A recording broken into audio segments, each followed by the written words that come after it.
complex, confusing set of policies and processes by which students move between colleges has been an acknowledged barrier impeding postsecondary completion, particularly for students from underrepresented minority groups, low-income, and first-generation backgrounds. Are public university systems the best hope for improving the transfer process? Hello, and welcome back to The Key, Inside Higher Ed's news and analysis podcast. I'm Doug Letterman, editor and co-founder of Inside Higher Ed and host of The Key. Thanks for listening today. Transfer is not a new issue by any means, but student mobility is a focus of policymakers as never before, given the growing number of learners who attend more than one institution because their educational goals change or life intervenes. Lots of organizations, from the Beyond Transfer Policy Advisory Board to the State Higher Education Executive Officers Association, have undertaken major initiatives focused on student mobility. Today's episode looks at some of the transfer work being done by the major college and university systems that enroll a majority of today's students. Joining us today are two experts. One is Dan Knox, Director of the Institute for Systems Innovation and Improvement at the National Association of System Heads, known as NASH, which is undertaking various efforts to align the work of state systems on attacking this problem. Today's conversation also includes Rebecca Karoff, Associate Vice Chancellor for Academic Affairs at the University of Texas System, where she oversees a transfer advisory group and works with other systems in the state on these issues. Before we begin today's episode, here's a word from the Bill and Melinda Gates Foundation, which is sponsoring a series of episodes on ensuring equitable post-secondary student success.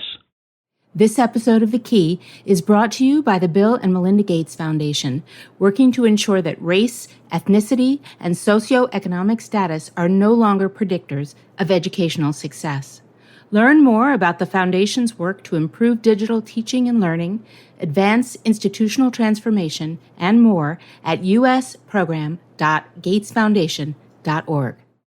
Now on to the conversation with Dan Knox and Rebecca Karoff. Dan and Rebecca, welcome to The Key. Thanks very much for joining us. Yeah, thanks for having us, Doug. And Rebecca, so nice to see you again. Great to be here. Thank you. Dan, maybe start by telling us a little bit about NASH's work on transfer and, if it makes sense to you, how it fits into your larger portfolio as director of the Institute for Systems Innovation and Improvement there. So to kind of back out one level from transfer, in 2020, NASH engaged in a strategic planning initiative to sort of think about how our member systems and us as an organization could respond to, all the changes happening out there in 2020, as we remember, right? So we formulated three overarching metrics and goals around that. So to do with degree completion, social and economic mobility, and then student debt. And so we see improving transfer student outcomes as pressing on all three of those larger metrics. So that's a big reason why we're so focused on transfer. The two main strands that we have going, the first is something we call NASH improvement communities, or NICs.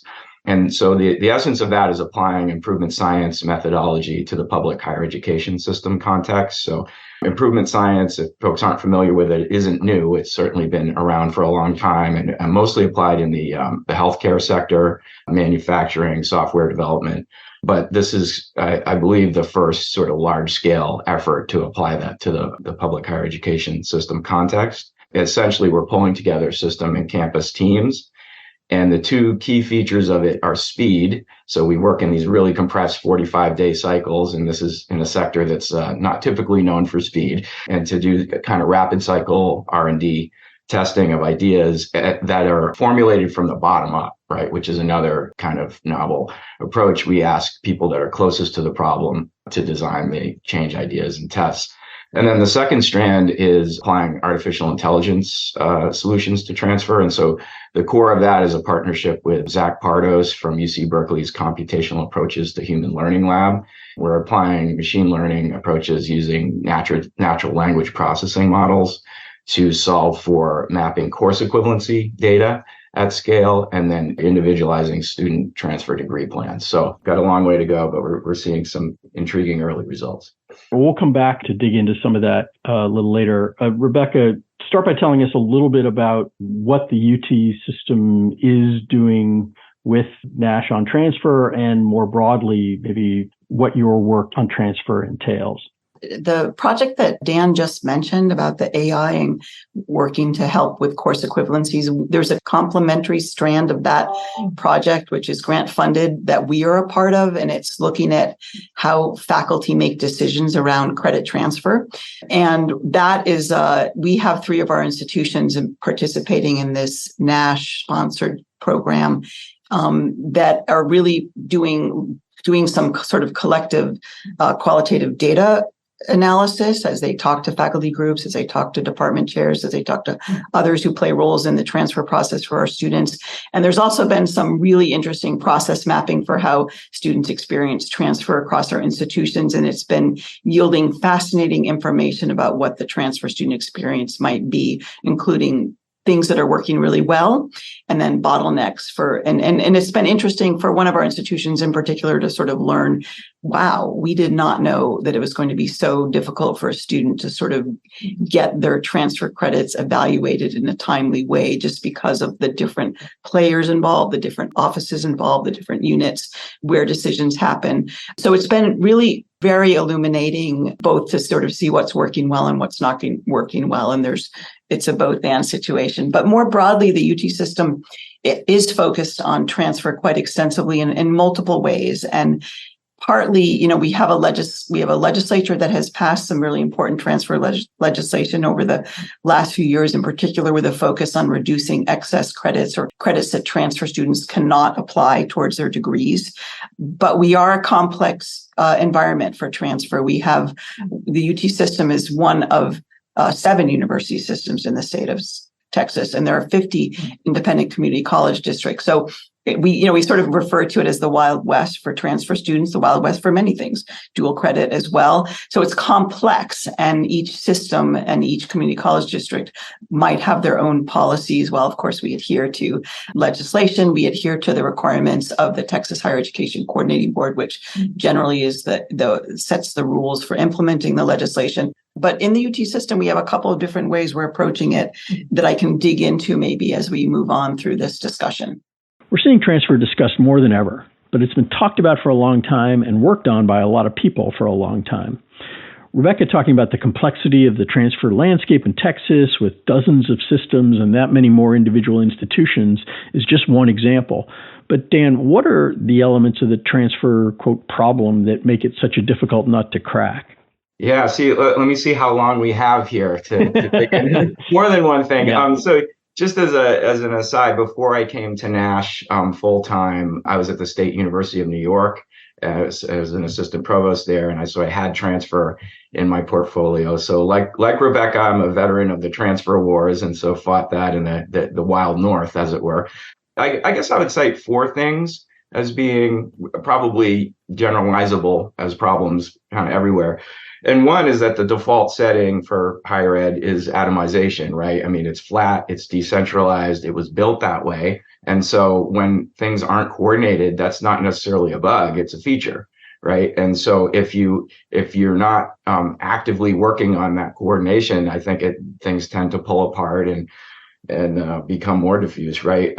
The second is connected to that, but it would be culture, right? And so you've got, say the cultural differences between R1s and community colleges. They have different missions and different position within the sector. So they naturally would have some different cultures. And so when you try to coordinate across those sectors, right, you bump up against some cultural issues. The third one would be complexity. Right, the enormous complexity of curricula in particular, and data, right? So the project that we have going at SUNY, the AI project, is these massive data sets, and you dig down in there to collect the data, and it is just unbelievably complex. And so sitting on top of that, you have all, these advising systems and staff and faculty trying to deal with all this complexity. And it's no wonder that everyone gets lost in that shuffle, right? And then the interventions, I'll cite an example, but the interventions to date tend to be institution-centered and not student-centered. Articulation agreements are a good example of that. They don't work particularly well. I worked on them for a long time at SUNY. There's a lot of reasons for that, but for one thing, they tend to be set up in these 2+2 models, right? So the student goes for 2 years of community college, and then that's the idealized version. But the data would show that only about 8% of students do that. But the patterns of what they do are kind of all over the place. So we tend to have these interventions that are very focused on what the institutions would like to have happen or what they think is happening, and not what's actually happening with students. Yeah, and I love the way Dan framed all that, and with the very sort of high level framing, but what he's pointing to are real structural components of the way our institutions operate and are structured, and they are more institution centered as opposed to student centered, despite all our talk to say that we're going to be, make our institutions student ready. And we are trying very hard to do that. But I do think, all the things that he just named are critical for understanding why transfer is so hard to address and resolve at scale, but also speaks to the ways in which I know SUNY system, the UT system, and others, our colleague systems across the country are actually making real inroad. The structural component is huge, and largely that our institutions haven't changed a whole lot in the last couple of 100 years in terms of how we structure degree programs, how we structure student experiences going through the programs, and yet our students are vastly different than they were. And there's enormous complexity in who our students are, and they come in with all these different assets and challenges, and we haven't necessarily caught up sometimes in terms of the way our institutions are organized, or departments are organized, or academic degrees are organized, to the way students are moving in, through, and out in terms of their needs, in terms of who they are. And we talk about in the UT system a lot, we have a focus on Hispanic students and Hispanic servingness, because we have huge numbers of Hispanic Latino students in our system. And we constantly sort of say, it's not a monolithic identity for our students. Likewise for transfer students. We can't say all transfer students are the same. They come in with having these vastly different experiences, sometimes from 2 years, sometimes from other 4 years. There is that, famous swirl of transfer students in and out of universities. They come in maybe with an associate's degree. Those are the easy ones to deal with. But many of them will come in short of that however many credits, that 60 credits they need for the associate's degree. And so we're trying to figure out ad hoc, piecemeal, one-on-one, which we want to be doing, how to accept their credits and position them for, being able to progress through as quickly as possible, or in accordance with their other goals and their needs in terms of whether they're working full-time, they're doing parenting and elder care, that kind of thing. So it's sometimes I think the structure hasn't changed enough, and neither has the sort of understanding that our students are very different, the ones we're serving now, than they were. This episode of The Key is brought to you by the Bill and Melinda Gates Foundation, working to ensure that race, ethnicity, and socioeconomic status are no longer predictors of educational success. Learn more about the Foundation's work to improve digital teaching and learning, advance institutional transformation, and more at usprogram.gatesfoundation.org.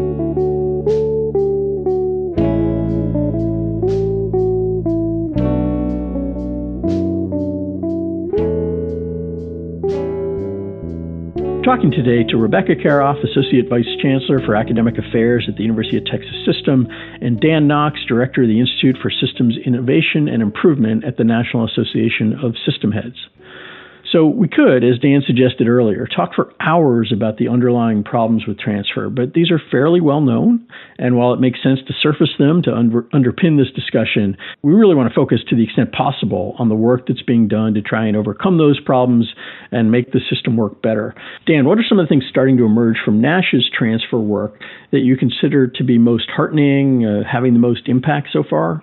Yeah, sure. So I'll start with, as I mentioned, the NICs, the improvement communities. So I'm a good person to talk about that, because when I first came in, I have to admit, and I freely say this often, is I was deeply skeptical of this approach. I was, improvement science, really? Is this going to, I mean, having been, in the transfer wars for over a decade at SUNY, one gets a bit jaded, right? But I've been really pleasantly surprised with the results of this. And so essentially we're bringing together for each one of these cohorts that we have 4 systems, right? And so we now have 2 cohorts underway. And each one of the systems has a lead from the system office, and then they arrange up to 3 campus teams. And the campus teams, importantly, have, as I mentioned, the people that are closest to the problem, working with students. So these would be transfer advisors, registrars, faculty, those folks that are on the ground with the students every day. And so we bring the teams together, we give them a bit of training, professional development with the coach, with this improvement science methodology. And then we break the work up into these 45-day cycles, right? So each team comes up with 3 tests of change that they're going to go back and do that they have to be able to complete in 45 days. So necessarily it has to be something that's within their locus of control, right? They're not going to go lobby the governor's office or anything like that. They're going to go back and they tend to be very small in terms of N sizes. So it might be something that you would try with 10 students to see if it would work, right? And then another important thing that helps with the cultural component is it's okay to fail, right? So they'll go try this test that didn't work, right? And so often in higher ed, we get, Rebecca and I have both been in this situation. We get handed this massive initiative from on high, and you have to go spend millions of dollars and thousands of man hours or people hours to implement it, and then it can't not work. Right? Like it's got to work. So this is this, and so I think people become fearful of trying things. And so this approach has kind of freed that up. You can sort of feel the energy of people engaging in this and trying. So they do the test of change. There's data that tracks it, and then we all come back together and share the results and say this worked, this didn't work. We're going to adapt or let's scale this. Just as a point of reference, the first cohort that went through completed 109 tests of change. And so a percentage of those worked. And so those are going to be iterated, right? And with bigger N sizes and bigger N sizes. And so what we hope to have by the end of next year is what we would call a change package. So it would be a set of, I don't know, however many it'll be, 5 or 10 well-tested ideas that then we can go out and scale, to the field. And you had mentioned, does this only apply to NASH members or public higher education systems? No, it doesn't, right? It's anybody that would be involved in transfer. We could recommend trying these 5 ideas. So I'm pretty geeked about this approach, and it's very, very different than anything I've ever experienced. Can you give us an example of a couple of the tests that worked, or maybe even that didn't, but just to try and give people something to grab onto in terms of like what this might look like? So this isn't an approach that would solve every problem, right? To do with transfer or anything else. Like you probably wouldn't want to do gen ed reform with this, right? But it really excels at kind of what I call the ground game things, like the student touch points, so registration, enrollment, that kind of advising, those kinds of things. I liken it to kind of ripping up the rotten floorboards and fixing the stuff, underneath. And there's a lot of rot out there, right? So that my favorite example of this was we engaged in something called process mapping, which I know UT is doing a version of that with the project Rebecca mentioned, where you kind of map out what happens to a student through this experience in a very detailed and rigorous way. And so one of our teams uncovered this policy that was put into place in the 1500s or whatever it was, where transfer students, because they were seen as, more advanced students, were assigned to a faculty advisor that they had to meet with before registration. Well, here's the problem. They're not around in the summer. So they were insisting that students meet with an advisor that isn't there, right? So they were able to shift that around, and surprise, surprise, saw some much better results. And then out of that one test, which I think was 11 students to start with, they scaled it to the whole system because it just, they just uncovered something that was just a flaw in the policy. So that's an example, but it was fixed in 45 days. Rebecca, are there examples from the work you're doing that you think would be instructive for people elsewhere to hear about? One is we really need to sort of use data better to understand who our transfer students are, as I said, and remove barriers in front of them. So we have several projects in which we're doing that. We also, in some ways, speaking to sort of the vestigial sort of understanding of who students are, again, some of our institutions, not all of them, some were sort of formed as junior, senior institutions, but some of them sort of still think of students, faculty, others as like, oh, they're all first time in college, and transfer students are not first time in college. So just changing a bit of the mindset, understanding the value of transfer students and the impact of improved credit mobility for them in terms of their success. So those are things, that our transfer advisory group and all the work that's taking place do really well. But I will say this. So Dan mentioned that, articulation agreements are so archaic and that they're problematic because they're so institution focused, not so much student focused. But I will say this, that we know that good relationships with primary community college partners for each of our institutions are huge. And I'll just name two examples. At UT San Antonio has an incredible working relationship with the Alamo colleges, which is a very large community college system. And they are very focused on their students. They are very focused on who's coming in, how are they coming in, who's transferring. They have it's not just a 2+2 program, Dan, but it's just a very strong partnership for automatically accepting the credits that those Alamo colleges will bring into the 4-year UT San Antonio. And that's been very intentional, human-centered, student-centered, labor-intensive work that has had to happen. And that's right for that institution in that part of the state. Likewise, I'll mention UT El Paso on the western border and the work they're doing they really only have one primary community college partner, El Paso Community College. And in some ways, it's been an evolving relationship. Recently, they've really sort of doubled down with new leadership in different places there to say, we need to get back to this really strong working relationship, because in the last few years, some of it pandemic induced, we've seen declines in enrollments, especially at community colleges in Texas. Less so for us in the UT system, although we have been losing some transfer students and others where in other ways our enrollments are booming. To sort of know that you really have to build those relationships. And I'll give one example from our Lumina-funded Equitable Student Pathways project, which isn't per se a transfer project, but we have these projects that are focused on cultivating what we call data agency, mainly getting data, actionable data into the hands of people who can use it. And this is a very transfer-centric way of thinking, because we know that often our advisors, for example, don't have good data so that they can advise their transfer students better. And advising for transfer students is one of the big areas that we hear from students and others as being challenging. Again, it's partly a resource issue, but it's partly like we don't set our advisors necessarily up for success so they can guide students. This relates also to the kind of conversations that departmental faculty need to have around any given discipline with the community college partner they have. Now, this is only talking about vertical transfer 2-year to 4-year, so there's other ways. We recently had a project that was focused on redesigning the music curriculum or components of it at UT El Paso.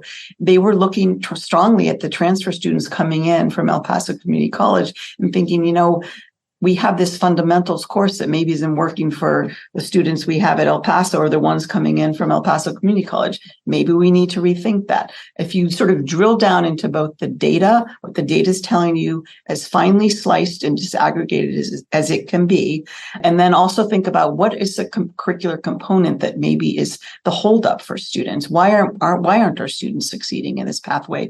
Well, it's because you have a foundational course that may not be what students are needing, or you may need to sequence it differently or offer it differently. And again, to sort of fit the needs of the students you have at your institution and who you want to be coming in from another institution.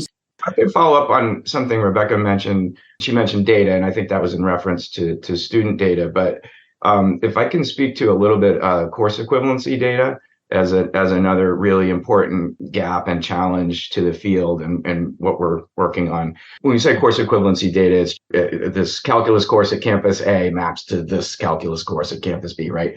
that at scale. I'm out here in California, but the legislature just passed this AB 1111 legislation that is requiring the community college system, the 116 institutions, to establish common course numbering. Well, just as a point of reference, mapping the 116 community colleges to the UC centers is about 36 million course pairs. It's not a tractable problem manually, right? And everyone has that problem because, when you start to layer advising systems and degree mapping tools and advisors needing it, there's just holes in those data. So the machine learning approach that we're taking with the lab at Berkeley is developed a course recommender system for that. So it's using natural language processing models. Now, we're not replacing human decision making and have no aspirations to do that. But what it will do is make a suggestion. It's almost like a Google across courses to say, this course looks like it's equivalent to these courses. And so we've got it up and running in a research capacity. And so I think that has a lot of promise to help with that problem. Pulling back the frame a little bit, what are the most important reasons for NASH and its system members and higher education collectively to make headway on this? Is it the cost and price and perceived value of higher education? Are the equity concerns? Is it efficiency?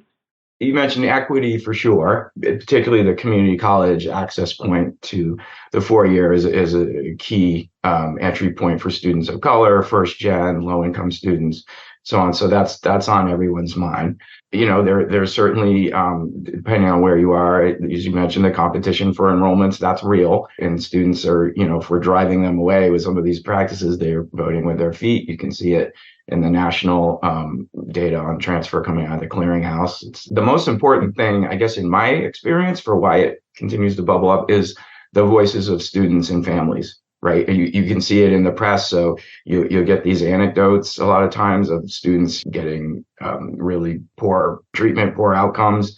That can go to a legislator or the system office or campus president or whatever it may be. But the students and their families are speaking about these issues and we're listening.